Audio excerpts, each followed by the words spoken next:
Hello everybody and welcome back to another episode of Factorio. At the moment we are riding the amazing train. We set this up in the last episode.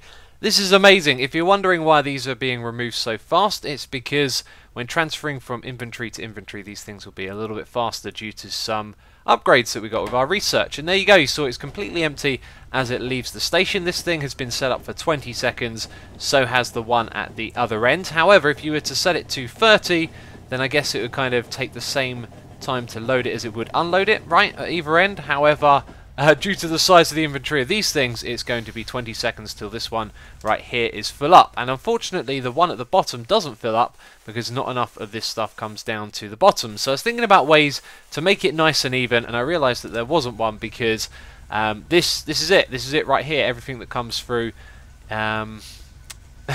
How can I describe it? Every 20 seconds, that's the amount that comes through. So if it doesn't make it all the way into the bottom and into that bottom carriage, then there's nothing else for it to actually get there. It's not like it's being caught up in those chests back there. So everything that we can gets moved into here, and it gets moved away to the other station, which is extremely cool. I love it. And guess what we're going to be doing in this episode? Probably setting up more of this stuff. Or maybe doing some robotics. I'm not sure, actually.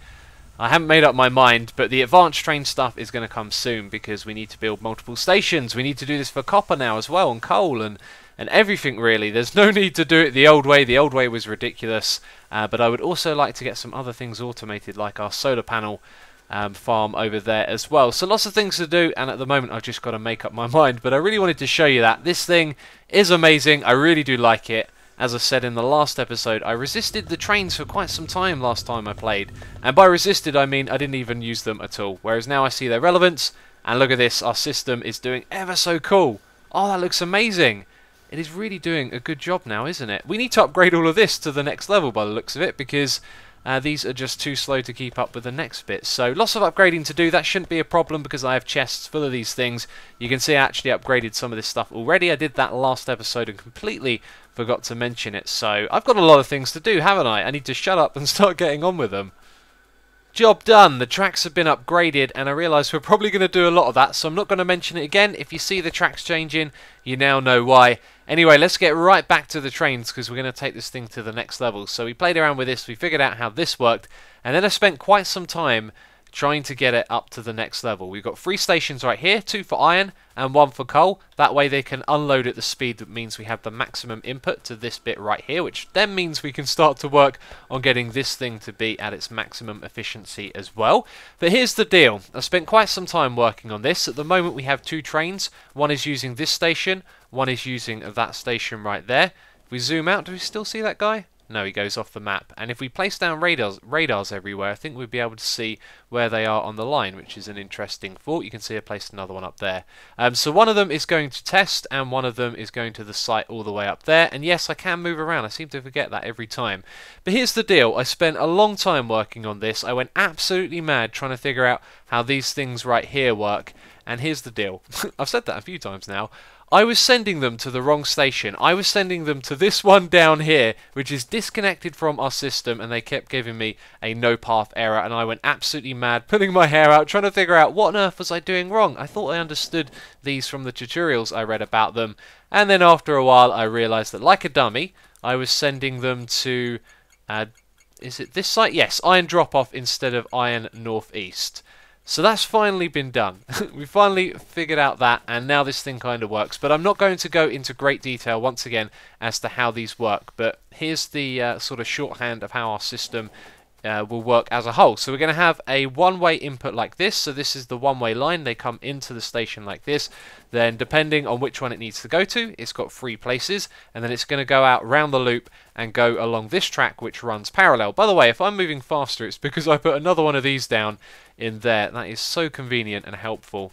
And anyway, they then go up here, and this is where they join to become a single line. And when they become a single line, we're going to have other lines that turn off of it to go to different sites. And what I'm anticipating is that sometimes if the trains come back at the wrong time, then maybe 1 or 2 of them has to wait for the other one to clear this section and go in, but the other ones will be able to follow it in.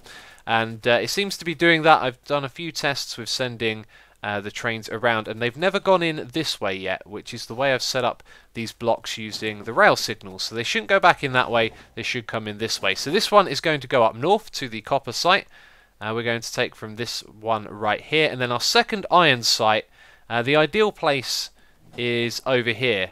And the problem is, that means going all the way around the outside here. What I might do is figure out a way to actually just have it go in from here maybe, but then I've got a feeling that they'd want to come back in the wrong way. So what we might do is have to connect it up, pointing in at this angle, and then it would go all the way up, and it would probably use like a loop like this, or it would go up to one of the other sites to turn itself around. So maybe having a little turnaround loop over here wouldn't be a bad thing. But then that way we could go all the way over to one of these sites, which I think would be much easier, because that one right there is quite close to all of this, and it isn't that big either. So that is the plan. We're going to take over that copper one. Saying that, this deposit over here is bigger as well. Actually, I might look at getting another loop over here so we can take advantage of trains coming in this way, going up here, going around a loop, and coming back into the system. That seems like a good idea. It might be a little bit complicated, but it'd be worth a try.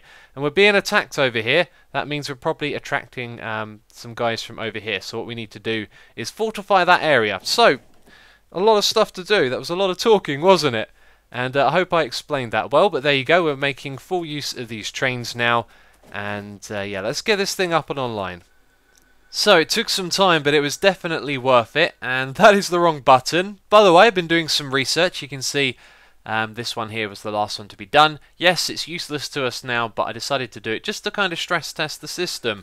And now that our input for this thing over here is at full speed, it is going ever so well. There was no problem with research. In fact, the only thing that was slowing it down was the green and red potion production a little bit, so I upgraded some things over there. But anyway, it's the trains that we're interested in. Let's bring up the mini-map. One of the other things I want to do, by the way, is plop down radars everywhere so we can see what's going on. So we've got two over here, one up there, one there. I want to plop one down over here somewhere in the middle, and then our two different sites, and that will help us keep an eye on the trains as well. So we have 3 of them here waiting on the tracks, all configured and ready to go. What I haven't done yet is ran all 3 at the same time, but here's something interesting. I tried to design the blocks so that this would be a one-way system right here, meaning when they come back they're only going to go this way, and I really don't know 100% what I'm doing with these. It's a lot of trial and error, removing, replacing things, thinking you're figuring it out, but really it's a bit of potluck as well, and it just so happened to work, so they come back this way. And originally what I was going to do is redirect these trains to test site, which I would have renamed, and that is our loop at the back over here. So then they would come straight across, go through the loop and come back in, but actually they do that anyway, which is really awesome. So as I said, I haven't ran all 3 at the same time. What I'm suspecting will happen is the one that goes in this direction will have no problems at all, and then the 2 that go in this direction may do. Now I tried to make this track right here one big long block, and I think I managed to pull that off. And if so, it means whenever there's a train on this line, there's not going to be another one on it. So if we've got a train pulling out here, it's going to wait until this one's come all the way back, and then when it goes down itself, nothing will be able to come on there as well. Hopefully it works, and it's time to just let these trains go. So we'll actually do this together quickly, since all I got to do is click run the train, and then we want to send it off to its first site. So off you go. That's going to go off to the left there, and I really should have put down those radars so we can track these things better. That's actually going to be a big deal, isn't it? And now you can go off to iron site number 2, which is in the top right. No, actually I just think I sent him to the station. Doesn't matter, let's run the train and you can go that way. So that guy might actually come back around into the station again. Let's see what he's doing. Can we see him on the mini-map? No, the radar is just out of view. And I have no idea where he's gone. And now all of the trains are probably off of our radar. And so I'm just going to have to stand around and wait to see what happens. Yeah, I think what I'll do is I'll plop down those radars, then we'll be able to keep an eye on everything from wherever we are. I can barely believe it, but it does appear to be working. This is where we're at the moment. There's a train down the bottom here. I'm not sure where the other one is. It's at the station. Perhaps it's about to leave. It looked like it was about to do something. Or is that us at the station? So there are a couple of trains elsewhere, and it's a little difficult to record because we have to wait for 20 seconds. Here we go. One's just left iron, so this one's probably going to be leaving shortly. Let's press enter to get out of this train, by the way. And this guy's coming up the track, coming back into the station, and now this guy's waiting to leave, and off he goes. It works, doesn't it? It's doing what it's supposed to do, and I am standing in front of the train. Yep. So there we go. It would appear to be working. What's going to happen right now? That one is going to get priority. Off it goes. This one follows behind it. And they might meet again just over here. So let's watch this quickly. Nope. Brilliant. It's working. I love it. It's amazing. Awesome. Okay, so I think one of the things that applies here to the way that the block system works is if you test it and it works and it goes from one site to the other, then the blocks are set up correctly. So that means if you've got multiple trains moving around, then you know they're all going to work if you tested them all individually. At least that's my experience of it, and you can see now we are starting to fill up our buffers, which is cool. We're still unloading this buffer over here, and we're going to try and unload the buffers at the bottom as well. I've got some dismantling to do over there. Do you remember the old buffers? We're no longer going to be using those. These things right here. So we're going to try and get all of the ores out of there into the system. When they're done with, we're going to start using these ones up here. Okay, trains are operational, they're doing their job, and we don't have to worry about them anymore. The next step is for us to get to robotics, and that means making these things right here, which means making those things, and some of these other things, and we've got to put them all together. Surprise, surprise. And actually you had a little mock-up area for those engines over here, dismantled that and built a new system. As you can see, loads of new tracks over here, and once again it's just spaghetti wiring. Basically we're just pulling things off the main tracks and sending them down the bottom. So it starts somewhere over here. This is the first bit that I've done. Gone for a different design here because it's so simple and these are produced very fast. So we make our iron pipes to go up the top, they come back down, they go into this system right here which makes the engines, and these things get made relatively slow. So we've got 8 of the faster ones right there. We send the engines back up and then they come back down again after they've been split over here and here, because we're splitting electronic circuits onto either side. And this is the opposite way to how we normally do it. Normally have things going down the middle, and I just thought, sod it, let's do it differently here, and let's do it on either side, and then the output is through the middle, which goes all the way across the other side over here. And here's where things get real crazy, because we need 4 ingredients for this right here. Definitely going to expand the thing. Need to make some more speed modules to make these ones right here. But if we just step back and have a look, you can see that we're pulling these 2 things right here. They're going down the middle. I think that's them. No, it's batteries and the electric engines that we just made. In fact, I might not need them anymore, so they might just all go into there. And yeah, we pull a few other things up, electronic circuits and steel, and that makes the robotic flying frames right here, which are the base component of these 2 things that we need, logistics robot and the construction robot. So obviously the next step is for me to set up a little construction line for both of those. And here it is. This is a little bit different from normal. Decided to just put them into chests at the end here. We've got 50 of these things and 100, did I just say 50? 200 of those, 100 of these. These ones right here are logistics robots. I do believe they move items, well it says right there, they move items between logistics chests. And these guys over here are the ones that I'm interested in. They are construction robots. We're simply just going to take, we'll take 3 of those, so 150 of those. Now, as well as that, I've also crafted some Roboports, as you can see here. We've got some in the inventory as well. We've got 3 down there, I don't know why. They seem to stack into groups of 5, and it decided to put some up here, some down there. Strange stuff. And we've also got a deconstruction planner and a blueprint as well. Now, I've only seen other people do this, so at the moment we're kind of going into unfamiliar territory. But we want to use these guys to construct for us, and we're going to do this in a kind of temporary fashion. So look at that, a ridiculous amount of solar panels. Let's take that many and a few more. And then over on this side, a ridiculous amount of these things. And let's just fill up our inventory, or almost, there we go, that should do. So what we want to do next is head over to where our solar panels are, and hopefully we'll be able to place down a couple of these Roboports, deploy these construction robots, and then build some solar panels. But this is where we're doing stuff that I don't even know about. And by the way, while we're over here, I upgraded all of our furnaces. These ones in the middle, they now have speed module upgrades in. They haven't made a huge difference, but the difference they made was noticeable, so the copper production is even better now. And this is going to be good for a while. I've also stopped some of our trains as well. What I want to do is, this one right here is stopped because the buffer is full, but I want to use up as much of this as I can. And it looks like I've done this completely wrong, doesn't it? We want to use this before the other stuff. Well, actually, we're trying to run out of this buffer and the buffer where this is coming from, so ignore me, I'm being silly. It'll get used up in time, and then we'll switch over to the train system. But if we head down here, we're still relying on the steam engine power. And my sound is acting up a little bit there.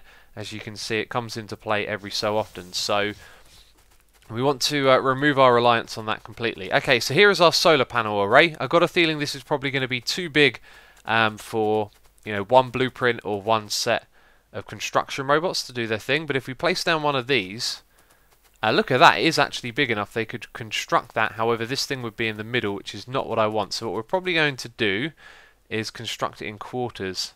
It would be really convenient just to have a Roboport sitting in the middle of that. I may do that. But for now, what we'll do is probably construct a quarter of it. So we're going to put this thing right here, and then we need to power it, which we'll do with a substation, which is, yes, it's overkill. And then I think all we need to do is put the robots inside of it.